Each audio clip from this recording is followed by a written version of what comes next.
Welcome to part 4 of the series in simulating a supersonic rocket with Ansys Fluent. For this video, we'll walk through the steps and considerations in setting up the simulation, including physics models, boundary conditions, and solution methods. If you've already been provided a prep geometry in Mesh, or you're wishing to continue working on an existing case setup, you can launch Fluent from your Windows taskbar. For this simulation, we're using version 25R1. And when the launcher window shows up, ensure you're launching your simulation in the correct working directory. You select the number of processors that are relevant to the machine you're using. Double precision is selected, as well as the solution launcher is selected. And start.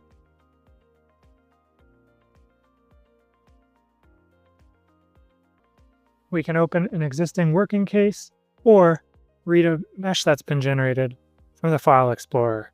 Here, I'll read in the mesh that we generated in the last video. Again, the time to read this file will depend on the number of processors used and the total size of the mesh.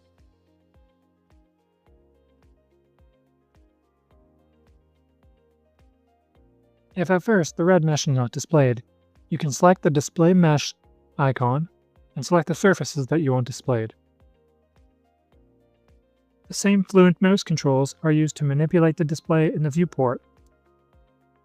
Clicking the Display All Edges option, as well as creating a new surface plane along the midsection of the geometry, will allow us to better view the results and geometry representation. For any imported geometry, ensure to perform a mesh check to ensure the geometry and mesh were imported correctly. The Done tells us that there are no errors. Next, we'll change the units to the units that we want to use in our setup. Common changes are to specify your temperature in degrees Celsius and ensure that the length units are in meters. To set up a Fluent simulation, we'll use the workflow tabs and work from left to right and progressively set up the simulation, solution, and results. The same workflow can be seen in the tree view on the left. However, we'll be using the tabs on the top. The first step is to select the pressure-based solver and steady time stepping for the steady state simulation. Ensure the energy equation is enabled and select the K-omega SST turbulence model with viscous heating and curvature correction to accommodate the high-speed flow modeling. By navigating over to the settings tree, we can confirm the model changes carried through in all workflows. Next, we'll change the models being used to determine the fluid properties. The density will be calculated using the ideal gas equation. Specific heat determined by the NASA 9-piece polynomial. And finally, the viscosity will be determined through the Sutherland equation. Using these models are critical to the simulation as they ensure that the fluid properties vary with temperature. Next, we'll set the operating pressure to 0 as is standard practice in compressible flow simulations and when using the pressure farfield boundary condition.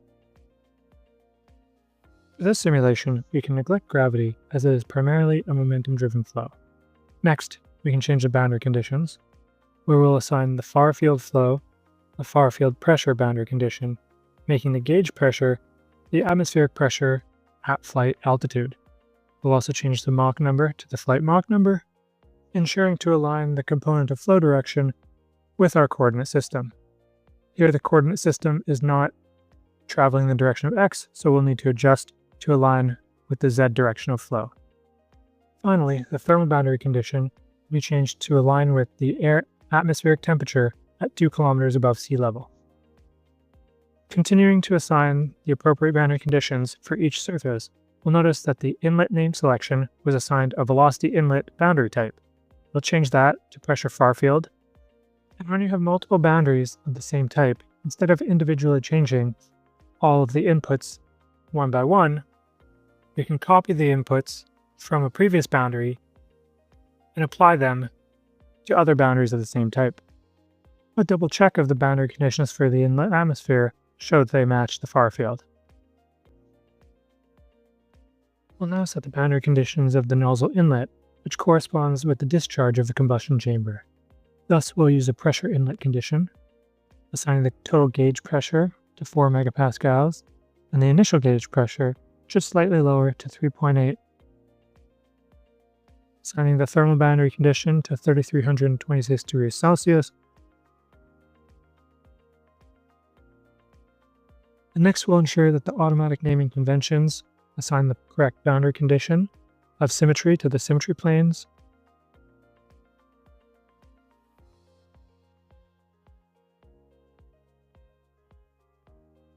And for the walls, the default values of zero heat flux and a stationary wall with no slip and standard roughness are applied to the wall boundary conditions.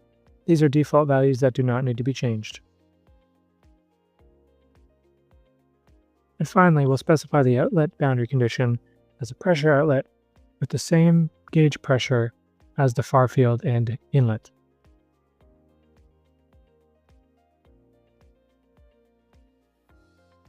Next, we'll set up the solution numerics in the Solution tab, selecting Methods.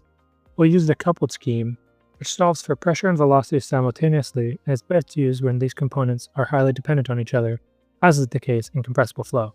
Green-Gauss node-based method is used for gradient discretization, and everything else is set to second order to reduce numerical diffusion. Ensure that pseudo time stepping is enabled, which automatically controls the time step in each cell, and enable high-order term relaxation, both for numerical stability. For solution control, we'll use the default residual limits to stop the simulation once an appropriate level of convergence is achieved. We'll use the hybrid method to initialize the solution, which populates the domain with starting values for the solver. The initialized domain values can be seen by creating a post-processing object, where here we'll view the contours of Mach number along the midplane. We can also readjust and set the default view in this post-processing object to align with our coordinate system. By inspecting the Mach number contours, we can see how the hybrid initialization method interpolates the starting domain values between various boundary conditions. Next, we can create report definitions to monitor the solution and assess convergence. For this simulation, we'll create a force report to calculate the net drag forces on the outer body of the rocket to monitor the design parameter of interest. Be sure to align the force vector with your coordinate system and check report file and report plot to save and plot the data. We'll also set up a second report to monitor a global flow variable, in this case, the maximum Mach number within the domain.